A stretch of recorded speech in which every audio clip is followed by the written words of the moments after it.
आबनाए हुर्मुज यानी straight of हुर्मुज की बंदिश से, ब्लॉकेट से आलमी तिजारत पर काफी असर पड़ रहा है। अब आपको ये बता दें कि पनामा कैनाल जो है, पनामा कैनाल, वहां से गुजरने की फीस $4 बिलियन तक पहुंच गई है। आबनाए हुर्मुज पर कंट्रोल है। एक तरफ ईरान ने बंदिश लगा रखी है, दूसरी तरफ अमेरिका जो है वो ईरान के बंदरगाहों के आसपास ब्लॉकेट कर रखा है।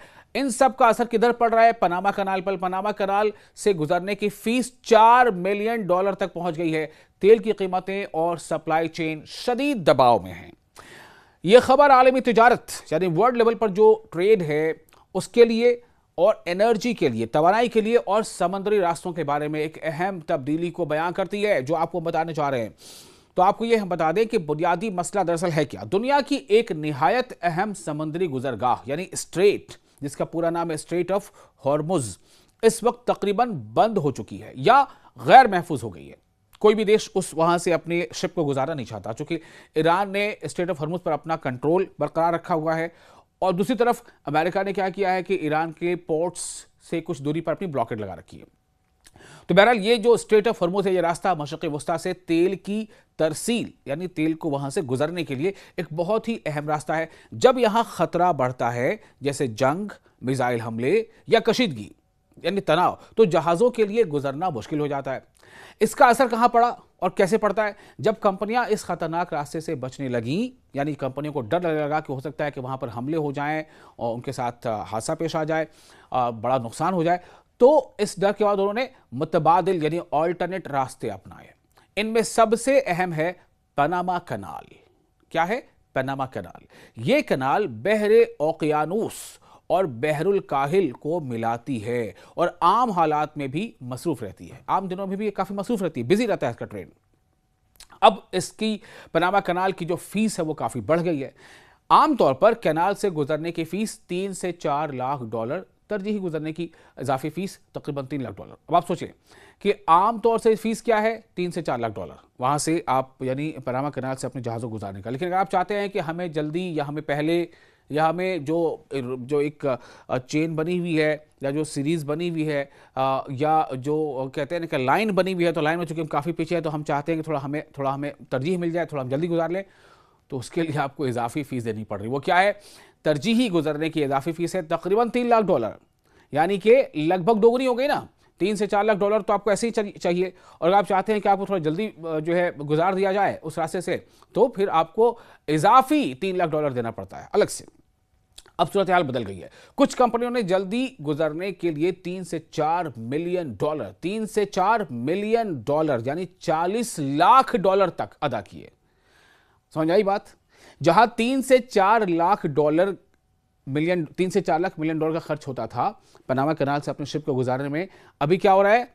अगर आप बहुत जल्दबाजी में हैं, आपको बहुत अर्जेंसी है, तो आपको कुछ कंपनियों ने कितने तक अदा किए हैं? $3 से $4 मिलियन, यानी मिलियन मतलब 10 लाख होता है, तो 3 मिलियन मतलब 30 लाख, 4 मिलियन मतलब 40 लाख, तो $40 लाख तक अदा करना पड़ा है। क्या वजह है? ताखीर बर्दाश्त नहीं है। मान लीजिए किसी देश का जहाज या कंटेनर वहां फंसा हुआ है, अब उस देश में वहां तेल पहुंचना है और वहां देश के अंदर हालात इतने गैर हो रहे हैं कि बस 2 दिन 4 दिन से ज्यादा या 5 से ज्यादा इंतजार नहीं हो सकता। और यहां पर अगर आप लाइन से जाएंगे तो पता चला आपके जहाज को वहां से गुजरने और फिर आपके देश तक पहुंचने में 12, 15, 20 दिन लग सकते हैं। तो आप क्या करेंगे? वहां तो उस मुल्क में हालत खराब हो चुके होंगे, अफरा तफरी का माहौल हो चुका होगा। उस सिचुएशन से बचने के लिए ज्यादा पैसे देके और जल्दी जो है पनामा कनाल से गुजरने की वजह से इतने पैसे देने पड़ रहे हैं। लगभग जहां $3 से $4 लाख देना पड़ता था, वहीं कुछ कंपनियों ने कितने अदा किए? $30 से $40 लाख। तो ताखिर बर्दाश्त नहीं की जा सकती है, इसलिए खासतौर पर तेल की तरसील में इसमें वक्त लग रहा है और पैसे लग रहे हैं। यानी अगर कोई कंपनी इंतजार नहीं करना चाहती तो वो नीलामी यानी ऑक्शन में ज्यादा कीमत देकर फौरन गुजर जाती है। कीमत दीजिए, पैसे दीजिए और गुजर जाइए। अब सवाल पैदा यह होता है कि आगे क्या हो सकता है? यूरोप जाने वाला तेल का जहाज रास्ता बदलकर सिंगापुर भेजा गया क्योंकि वहां ईंधन की कमी हो रही थी। इस जल्दी के बायस कंपनी ने $4 मिलियन इजाफी फीस अदा की। अब वर्ल्ड इकोनॉमी पर इसका असर क्या पड़ रहा है? यह सूरत हाल सिर्फ एक कैनाल तक महदूद नहीं है, बल्कि पूरी दुनिया को मुतासिर कर रही है। सप्लाई चेन इससे मुतासिर हो रही है। सामान का ट्रांसपोर्टेशन और उसके सस्ते महंगे होने का सब कुछ इसी पर दारोमदार है। तेल की कीमतें बढ़ गई हैं। अब जो मौजूदा रेट अभी सामने आ रही है वो क्या है? $107 फी बैरल से ऊपर, जबकि ईरान के साथ जंग शुरू होने से पहले ये 90 या उससे कम थी। सोचिए आप, 85, 87, 88, 90 से कम फी जो है डॉलर था, फी बैरल था। अभी कितना हो गया? $107 फी बैरल। तो कारोबारी लागत में काफ़ी इजाफा हुआ है, जिसके नतीजे में कई मुल्कों में महंगाई जो है वो एक बहुत बड़ी मुश्किल और बहुत बड़ा मसला बनकर सामने आ गया है। इंटरनेशनल एनर्जी एजेंसी के मुताबिक रोज़ाना तकरीबन 13 मिलियन बैरल तेल मार्केट से गायब हो गया।